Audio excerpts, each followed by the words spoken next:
बिस्मिल्लाहिर्रहमानिर्रहीम। अस्सलाम वालेकुम। कुकिंग विद मोनी के साथ मैं हूँ मोनी अरशद। अल्लाह ताला आप सबका हामी और नासिर हो। आज मैं आपके लिए बहुत ही मुनफी यूनिक और थोड़ी रूटीन से हटकर रेसिपी लेकर आई हूँ और ये हर दिल अजीज़ रेसिपी है जो ना सिर्फ बच्चे बल्कि बड़े भी बहुत शौक से खाते हैं, यानी कि मैकरोनी रेसिपी। चले बनाना स्टार्ट करते हैं।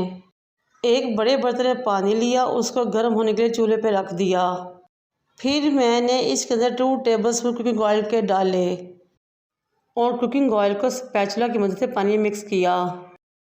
मैंने 400 ग्राम मैक्रोनी ली जो बहुत ही आसानी से हर दुकान से मिल जाती है। जब पानी बॉयल होना शुरू हुआ तो मैंने मैक्रोनी इसमें शामिल कर दी और चम्मच से हिलाते हुए मैक्रोनी को अच्छे तरीके से पानी में मिक्स कर दिया।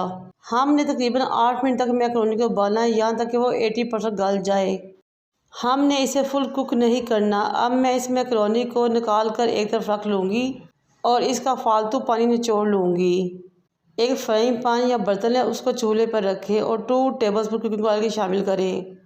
मैंने एक मीडियम साइज़ का प्याज लिया जिसको मैंने चौरस क्यूब की शक्ल में काट लिया। कुकिंग ऑयल गर्म हुआ तो ये प्याज मैंने इसमें शामिल कर लिया। 1 मिनट के लिए मैं इसको ऑयल में फ्राई करूँगी। फिर मैंने एक गाजर ली और उसको क्यूब्स की शक्ल में काट लिया, वो भी इसमें शामिल कर ली। गाजरों को भी मैंने प्याज के साथ 1 मिनट के लिए कुक किया। फिर एक शिमला मिर्च ली, उसको भी क्यूब्स की शक्ल में काटा और इसमें शामिल कर लिया। मैंने 1 मिनट के लिए शिमला मिर्च को सौते किया। फिर मैंने एक प्याली बॉयल एंड शरेडेड चिकन लिया और वो भी इन सब्जियों में शामिल कर लिया। चिकन को सब्जियों में शामिल करने के बाद मैंने 2 मिनट के लिए पकाया। जब तमाम सब्जियां और चिकन अच्छे तरीके से मिक्स हो गया तो फिर मैंने इसमें 1 चुटकी नमक और 1 चुटकी पिसी हुई काली मिर्च शामिल की और इन चीज़ों को भी मैंने सब्जियों और चिकन में अच्छे तरीके से मिक्स कर लिया। अब हमारी वेजिटेबल और चिकन रेडी हो चुके हैं और इसको साइड पर रखेंगे। ये बहुत ज़बरदस्त मज़ेदार और क्रीमी सी वाइट सॉस रेसिपी है, लेकिन ना तो इसमें क्रीम जाएगी ना ही चीज़ जाएगी और घर में मौजूद चांद चीज़ों से बहुत आराम से और बहुत ही मज़ेदार मैक्रोनी आप रेडी कर सकते हैं। मैंने एक बर्तन को चूल्हे पे रखा, उसमें 2 टेबलस्पून कुकिंग ऑयल शामिल किया और 3 टेबलस्पून मैंने इसमें बटर के शामिल किए। जब मक्खन हल्का सा पिघल जाए तो फिर मैंने 4 कलियां लहसुन के लिए उसको फाइन चॉप किया और इस फाइन चॉप लहसुन को भी मैंने इसमें शामिल कर दिया। अब मैंने लहसुन को इतनी देर तक पकाना है कि इसमें से बहुत ज़्यादा खुशबू आना शुरू हो जाए और इसका कच्चापन भी ख़त्म हो जाए। वाइट सॉस मैक्रोनी हो या वाइट सॉस पास्ता हो, उसमें मक्खन का इस्तेमाल ज़्यादा होता है क्योंकि जितना ज़्यादा मक्खन इस्तेमाल करेंगे उतना ही मज़ा हमारा वाइट सॉस रेडी होगा।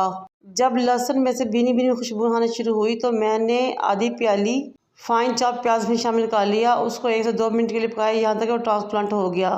फिर मैंने 3 टेबलस्पून मैदा लिया और 1 बाय 1 इसमें शामिल कर दिया और स्पैचुला को मुसलसल आती रही यहाँ तक कि मैदे में से बहुत ज़बरदस्त भीनी भीनी खुशबू आना शुरू हो जाए। स्पैचुला को मुसलसल हिलाते हुए हमने अपने वाइट सॉस पास्ता के मैदे को फ्राई या रोस्ट करना है, लेकिन इसका कलर चेंज नहीं करना। जब ये मैदा भून जाए तो आपने 3 गिलास दूध के लेने हैं और आहिस्ता आहिस्ता स्पैचुला को हिलाते हुए ये दूध इसमें मिक्स कर देना है, लेकिन इस बात का ख्याल है कि चम्मच मुसलसल हिलाते रहें। जैसे जैसे ये पकता जाएगा अब मैदा गाढ़ा होता जाएगा।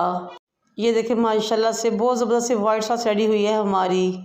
अब हम इसमें कुछ इंग्रेडिएंट्स या मसाले शामिल करेंगे। मैं इसमें 1 टीस्पून नमक शामिल करूंगी, हाफ़ टी स्पून मैं इसमें काली मिर्च का पाउडर शामिल करूंगी, हाफ़ टी स्पून मैं इसमें चिली फ्लेक्स शामिल करूंगी और हाफ़ टी स्पून ही मैं इसमें ऑरिगेनो शामिल करूंगी। वाइट सॉस पास्ता के ये 4 मेन इंग्रेडिएंट्स हैं जो इसमें इस्तेमाल किए जाते हैं। अब इन तमाम चीज़ों को वाइट सॉस में मिक्स कर दूंगी। ये लीजिए जनाब, हमारा बहुत ज़बरदस्त मज़ेदार टेस्टी यम्मी सा वाइट सॉस रेडी हो चुका है। अब मैं इसमें मैक्रोनी शामिल करूँगी जो कि बॉयल करके मैंने एक तरफ रख ली थी। मैक्रोनी को मैंने 80% कुक किया था, इसलिए मैं अब इसको मिक्स करूँगी और मीडियम फ्लेम पे इसको पकाती रहूँगी साथ साथ। तकरीबन 1 मिनट तक मैं इसको पकाऊँगी।